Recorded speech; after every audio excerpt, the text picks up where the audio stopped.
Hello everyone. Welcome to English Shorthand classes. Exercise 20.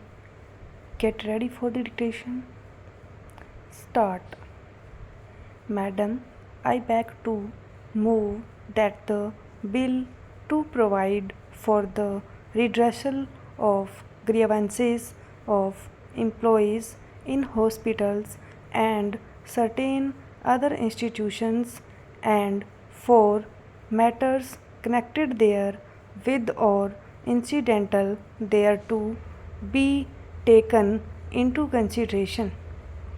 Madam, as you are aware, following the judgment of the Supreme Court in the Bangalore Water Supply and Sewerage Board case, which gave a very wide interpretation to the term industry under the Industrial Disputes Act 1947, the definition of the term industry was revised so as to exclude, among others, hospital or dispensaries, educational, scientific research, or training institutions owned or managed by organizations wholly or substantially engaged in any charitable, social, or philanthropic service, khadi or village industries,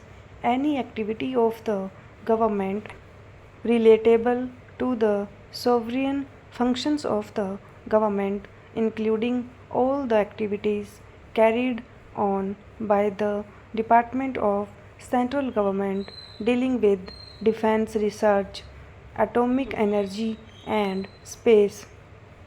Madam, this was necessary because these are the areas which we felt should be free from strikes or stoppages of work, etc.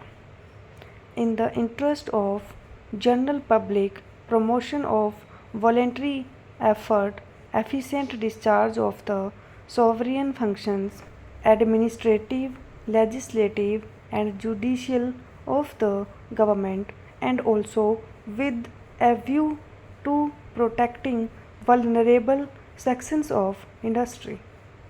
While most of the provisions of the said Amendment Act of 1982 have been enforced, the said section 2 within bracket E could not be enforced because it was felt that before excluding certain establishments or institutions from purview of the Industrial Disputes Act, there must be an alternative grievance redressal machinery for the employees employed therein, or else their exclusion without at the same time providing for a suitable alternative machinery might be open to challenge as being discriminatory and violative of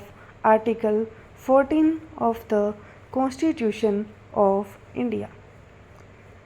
It was with this objective in mind that the then Minister of State for Labour introduced in this House the Hospitals and Other Institutions Settlement of Disputes Bill on 6th May 1992.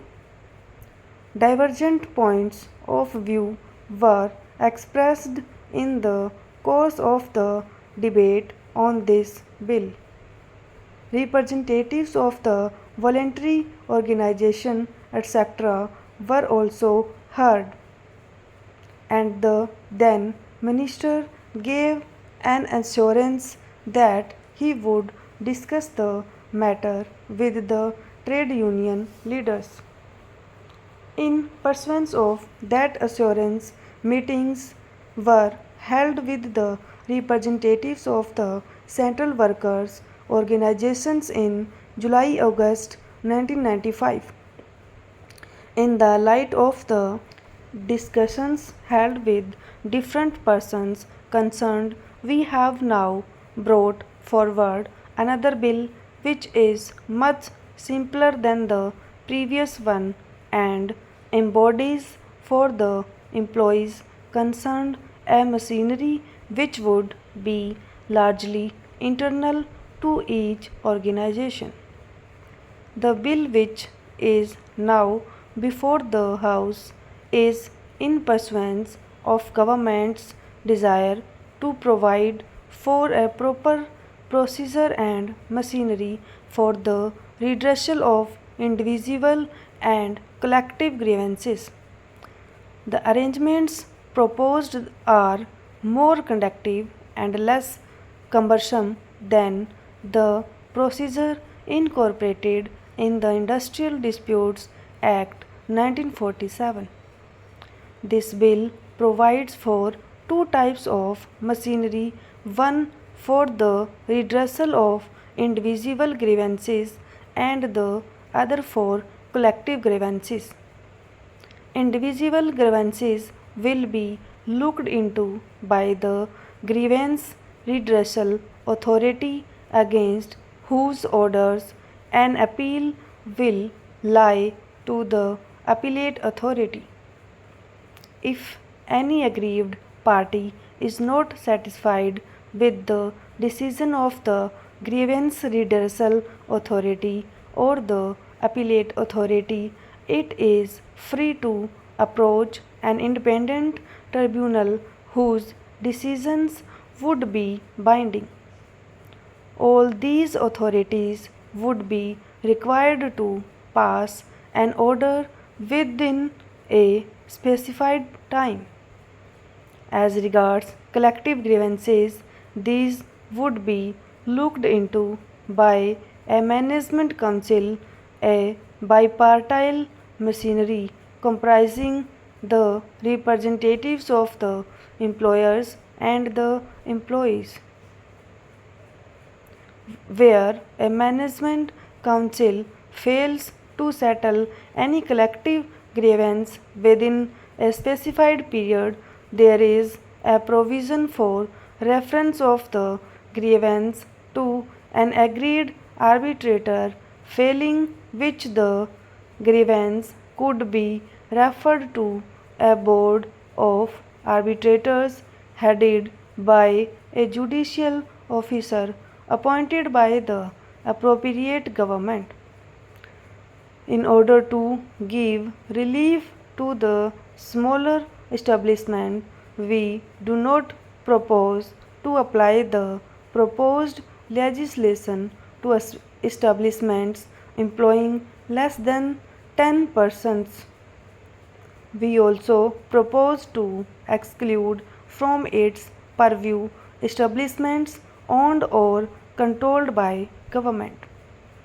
This provision has been made owing to the fact that government employees can take recourse to administrative or similar tribunals in individual matters and JCM or JCM type machinery in collective matters.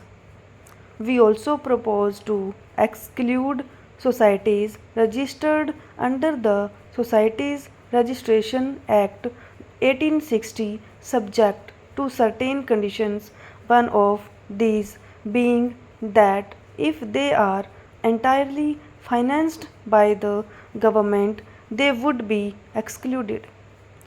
Besides, educational institutions will cease to be covered in due course as and when the appropriate government makes a law for the redressal of grievances of employees. The government will have the power to exempt any establishment from its purview. Stop.